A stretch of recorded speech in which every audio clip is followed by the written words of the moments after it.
Last 10 ఇయర్స్గా address చేయని సమస్యలు, ప్రజల దగ్గరికి మీరు వెళ్ళినప్పుడు పదే పదే వారు అడిగే ఇష్యూస్ ఏంటి బాను? ఎంతసేపు కూడా దండుకుందాం, పిండుకుందాం, దాచుకుందాం అన్న ఒక ధోరణితోనే ఉన్నారు. కానీ ఏ అడ్మినిస్ట్రేషన్ కానీ ఏదన్నా డెవలప్మెంట్ కార్యక్రమాలు కానీ ఏం చేస్తున్న దాఖలాలు అయితే లేవు.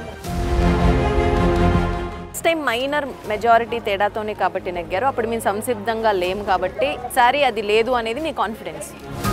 ర్యాంప్ స్టార్కి మామూలు స్టార్కి మధ్యలో ఉండాము. ఆమె సూపర్ స్టార్ కూడా ఏం చేయాలి మా కర్మ. ఈసారి ఆ సామాజిక సమీకరణాలు మీకు ఎలా ఉపయోగపడబోతున్నాయి? దీనికన్నా పనికిమాలిన ప్రభుత్వం మన జీవితంలో చూడడం అనేది అందరికీ వచ్చేసింది ఆ భావన. అయితే నగరిలో అభ్యర్థి మార్పు, వైసీపీ అభ్యర్థి మార్పు జరిగే ఛాన్సెస్ ఎక్కువగా కనిపిస్తూ ఉన్నాయి. జగన్మోహన్ రెడ్డి ఒక సిట్టింగ్ మినిస్టర్కే టికెట్ ఇవ్వలేదంటే ఆయన ఎలాంటి వాళ్ళని క్యాబినెట్లో పెట్టినాను నన్ను కూడా అర్థం చేసుకోవచ్చు.